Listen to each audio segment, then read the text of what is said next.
Guys, welcome back to DC teachers academy. आज हम इस वीडियो में बात करेंगे राष्ट्रीय पाठ्यचर्या की रूपरेखा एनसीएफ 2005 के बारे में। ये बहुत ही इंपॉर्टेंट टॉपिक है और इससे सीटेट में 1 से 2 क्वेश्चंस हर बार पूछे जाते हैं।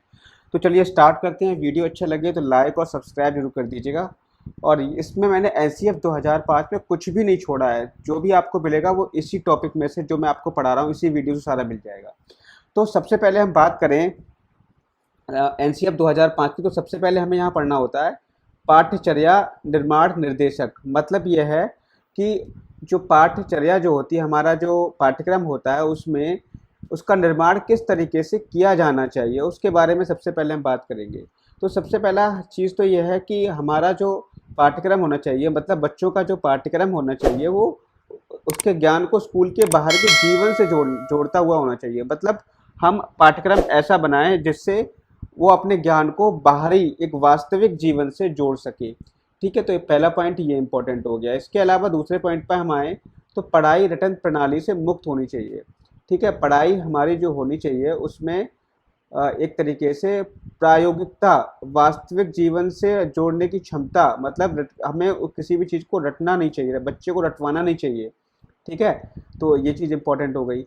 तीसरी चीज़ है बच्चों को चहुमुखी विकास के अवसर मुहैया कराना।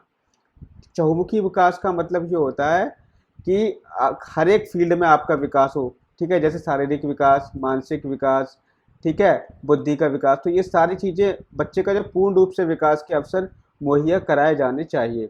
इसके अलावा देखो, परीक्षा को अधिक लचीला कक्षा की गतिविधियों से जोड़ना। परीक्षा जो होनी चाहिए, जो आप परीक्षा कराते हैं, वो इतनी हार्ड नहीं होनी चाहिए। ठीक है, थोड़ी सी बच्चे के अकॉर्डिंग, जिस लेवल का बच्चा है उस बच्चे के लेवल के अकॉर्डिंग होनी चाहिए। और जो भी आपकी परीक्षा होनी चाहिए वो कक्षा की गतिविधियों से जुड़ी हुई होनी चाहिए। ठीक है, ये चीज़ ध्यान रखना है।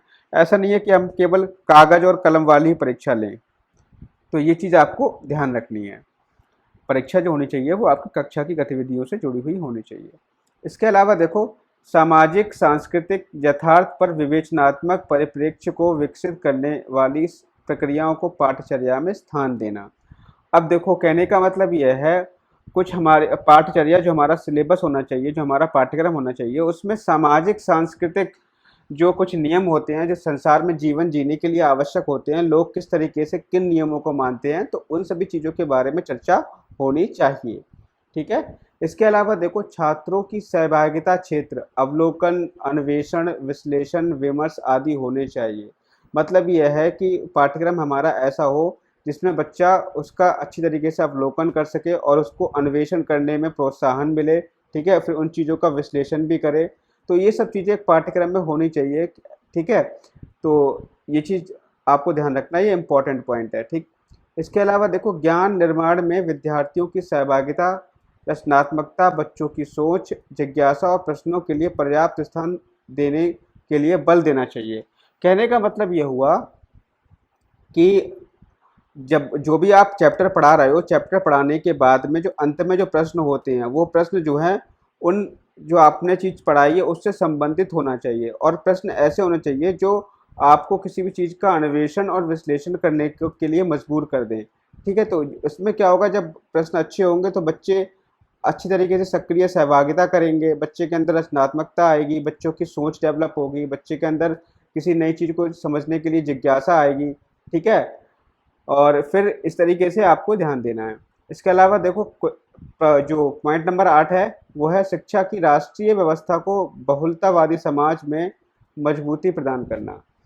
शिक्षा की राष्ट्रीय व्यवस्था को बहुलतावादी समाज में मजबूती प्रदान करना।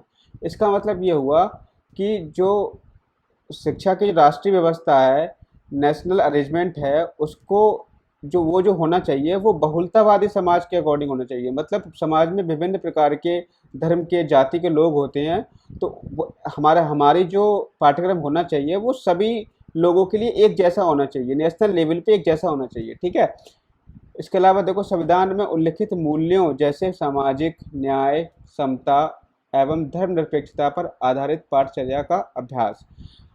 और इसके अलावा पाठ्यक्रम ऐसा होना चाहिए जो हमें संविधान के मूल्यों को किस तरीके से अपने ऊपर लागू करना है, हमें उनको किस तरीके से फॉलो करना है, उनको करना हमें सिखाए।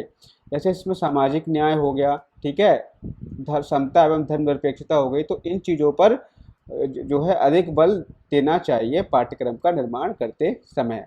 तो ये चीज़ तो हो गई आपकी कि पाठ्यक्रम हमारा कैसा हो। इसके अलावा हम बात करें पाठचर्या में सुधार करने के दिशा निर्देश। पाठचर्या में सुधार करने के दिशा निर्देश एनसीएफ के अनुसार। अब देखो पाठचर्या में किस तरीके से सुधार करना है उसके दिशा निर्देश दिए गए हैं। तो पहला है भाषा विषय के संबंध में, ठीक है। तो भाषा के संबंध में क्या क्या इन्होंने सुझाव दिए हैं। भाषाई कौशलों जैसे सुनना, बोलना, पढ़ना, लिखना आदि पर बल। भाषाई कौशलों का मतलब क्या होता है, जैसे सुनना, शुभोपली जो होता है ना, सुनना, बोलना, पढ़ना, लिखना, इन पर क्या होना चाहिए, बल देना चाहिए, ठीक है। इसके अलावा देखो आरंभिक कक्षाओं में पढ़ने पर जोर। जो आरंभिक कक्षाएं होती हैं उन पर पढ़ने पर जोर देना चाहिए। कहने का मतलब यह है कि जो प्राथमिक कक्षाएं होती हैं उसमें हमें मैक्सिमम बच्चों से पढ़वाना चाहिए, ठीक है, ये चीज़ ध्यान रखना।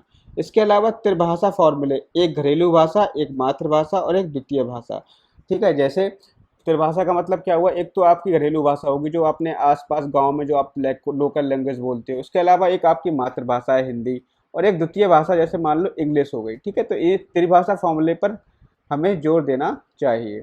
इसके अलावा देखो समाज की बहुभाषात्मक प्रकृति को स्कूली जीवन की समृद्धि के लिए संसाधन के रूप में देखना।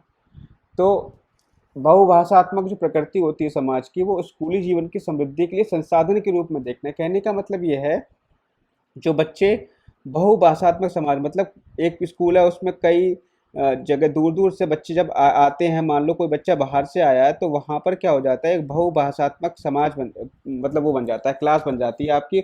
उसमें बच्चे विभिन्न प्रकार की भाषाएं बोलते हैं। तो उससे क्या होता है, इससे जो स्कूली जीवन की समृद्धि के लिए संसाधन के रूप में हमें इसको देखना चाहिए, ठीक है। तो अब हम बात करेंगे विज्ञान विषय के संबंध में। विज्ञान विषय के संबंध में इन्होंने क्या सुझाव दिए हैं। तो उन्होंने बताया है कि विज्ञान की भाषा, प्रक्रिया एवं विषय वस्तु विद्यार्थी की उम्र और उसकी ज्ञान की सीमा के अनुकूल होनी चाहिए। जो विज्ञान की भाषा होनी चाहिए वो विद्यार्थी की जो उम्र होती है और उसके ज्ञान की सीमा होती है उसके अनुकूल होनी चाहिए।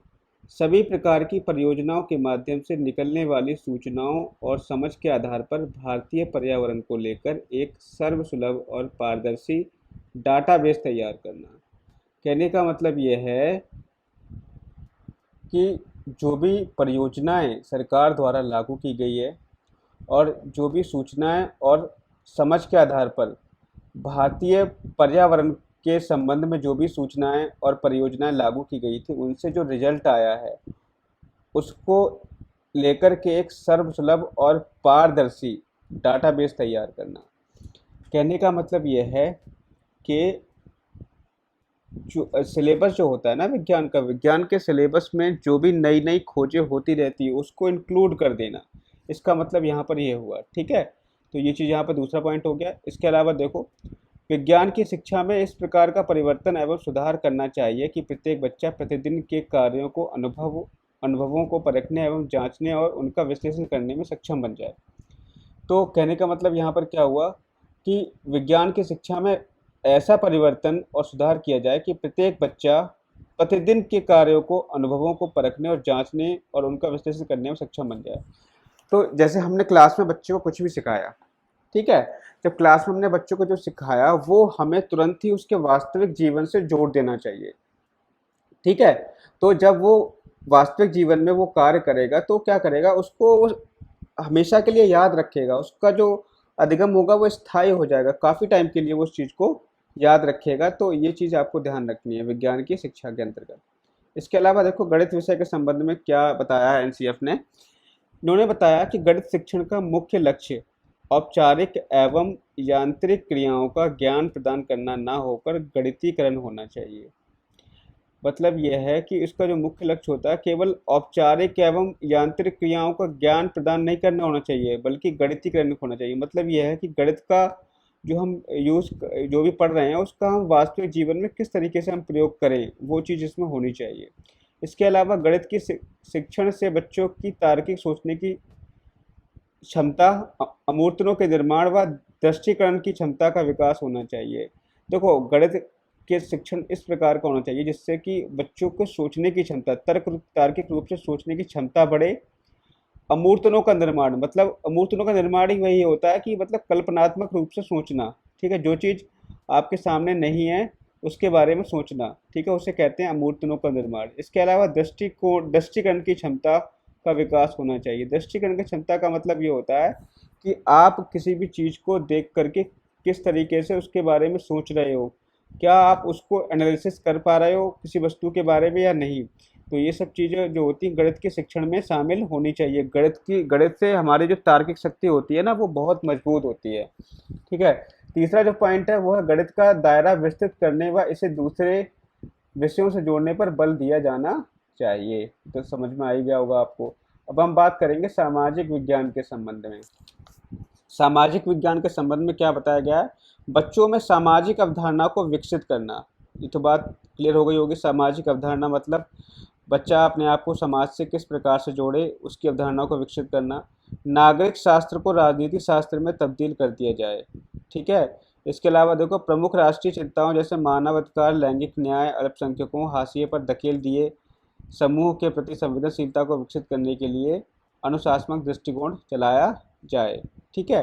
तो ये चीज़ हो गई आपकी किसकी, सामाजिक विज्ञान की।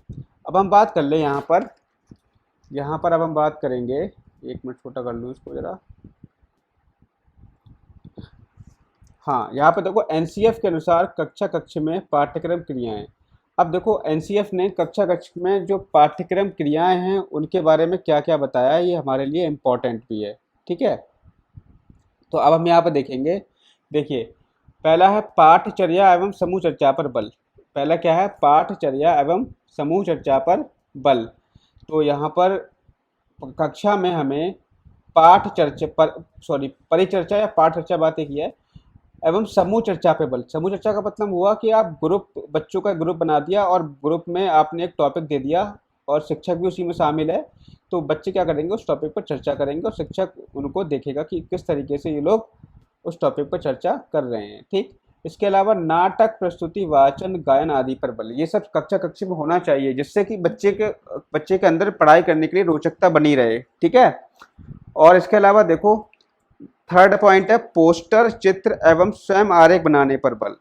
पोस्टर, चित्र एवं स्वयं आरेख बनाने पर बल। इसका मतलब क्या हुआ, इसका मतलब ये हुआ कि बच्चे को केवल ऐसा नहीं है किताबी ज्ञान से जोड़कर रखो, आप उसको उसके जो सृजनात्मक चिंतन है उससे क्या होगा, जैसे बच्चे से आपने कहा कि चित्र बना के दिखाओ, कोई भी आप जो है किसी भी एक सुबह के दृश्य का चित्र बनाओ, सूरज निकलता हुआ चित्र बनाओ, ठीक है। तो बच्चा अपने आप सोचेगा, उसका चित्र बनाएगा, ठीक है। स्वयं आरेख बनाना का मतलब यही हुआ कि आप उसकी थिंकिंग को देख रहे हो कि वो किस प्रकार से सोचता है। तो ये चीज़ें कक्षा में होनी चाहिए।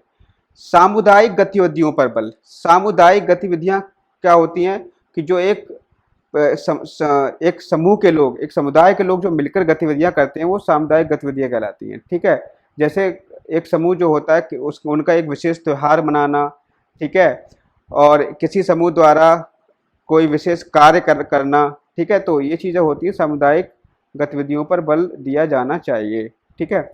इसके अलावा देखो अब इसको, हाँ यहाँ पे एक चीज़ देखो, सामुदायिक गतिविधियां हम कक्षा में कैसे करा सकते हैं, क्योंकि कक्षा में हम क्या करेंगे, बच्चे के हमने एक समूह बना दिए, ठीक है।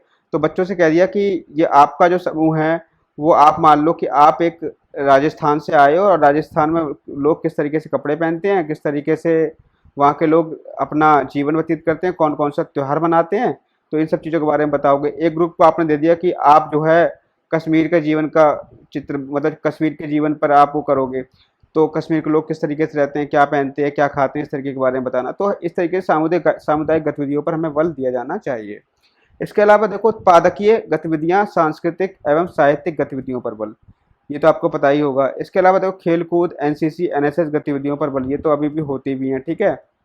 और देखो भ्रमण एवं क्लब गठन जैसी गतिविधियों पर बल। तो भ्रमण और क्लब गठन, बच्चों को भ्रमण भी कराना चाहिए और बच्चों के क्लब गठित करवाए जाने चाहिए, ठीक है। अब यहाँ पर देखो एनसीएफ के अनुसार आकलन में लचीलापन। एनसीएफ ने ये कहा है कि आकलन एकदम से कठोर नहीं होना चाहिए, उसका जो मतलब आकलन जो का तरीका होना चाहिए वो थोड़ा सा लचीला होना चाहिए, ठीक है। ये चीज़ ध्यान रखनी है। तो यहाँ पर देखो परीक्षा हॉल में कागज कलम से ली गई परीक्षा के अलावा मूल्यांकन के बहुविधि रूप होने चाहिए। मतलब यह है कि परीक्षा हॉल में केवल कागज कलम से ही परीक्षा नहीं होनी चाहिए, इसके अलावा मूल्यांकन के बहुत सारे तरीके होने चाहिए। मौखिक परीक्षा और समूह कार्य मूल्यांकन को बढ़ावा देना। कक्षा में आप मौखिक परीक्षा, बच्चों का मौखिक टेस्ट ले लिया आपने, या कोई समूह कार्य दे दिया, तो इस तरीके से आप जो है बच्चों का मूल्यांकन कर सकते हो। खुली पुस्तक परीक्षा, ओपन बुक टेस्ट होता है, एवं लचीली समय सीमा रहित परीक्षा। कहने का मतलब यह है कि बच्चों को आपने दे दिया कि एक टॉपिक दिया, बच्चे से कहा कि आप किताब देख करके, किताब खोल कर भी इस टॉपिक को कर सकते हो, तो इस प्रकार से टेस्ट ले लिया।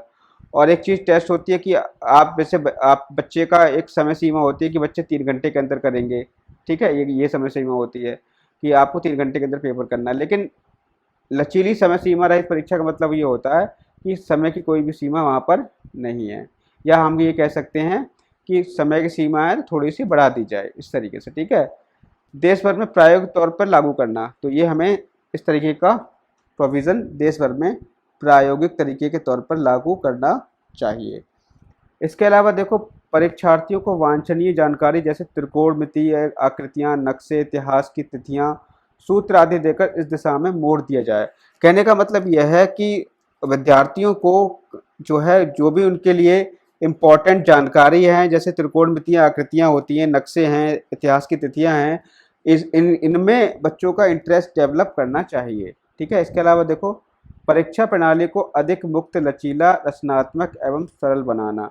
परीक्षा प्रणाली जो होनी चाहिए वो हमारी अधिक मुक्त होनी चाहिए, मतलब फ्री होनी चाहिए, और लचीली मतलब इसमें परिवर्तन किया जा सके ऐसी होनी चाहिए, रचनात्मक और सरल बनाना, जिससे बच्चे के अंदर रचनात्मकता आए और सृजनात्मकता बढ़े। इस तरीके की परीक्षा प्रणाली हमारे कंट्री की होनी चाहिए। इसके अलावा देखो, लास्ट इम्पॉर्टेंट पॉइंट है, स्कूल के अंत की बोर्ड परीक्षा एवं स्पर्धात्मक प्रवेश परीक्षा को अलग अलग करने पर बल देना।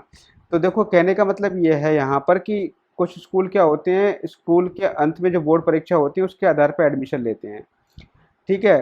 तो इन्होंने यहाँ पर ये कहा है कि इस बोर्ड परीक्षा से कोई मतलब नहीं रहेगा, बोर्ड परीक्षा अलग होनी चाहिए, और जो स्पर्धात्मक प्रवेश परीक्षा होनी चाहिए वो आपकी अलग होनी चाहिए, ठीक है। ऐसा ज़रूरी नहीं है कि किसी बच्चे के नंबर कम आए हैं तो वो कमज़ोरी होगा या वीक होगा। वो हो सकता है कि उस टाइम, जिस टाइम उसका पेपर हो, तो उसे कोई प्रॉब्लम हो गई हो।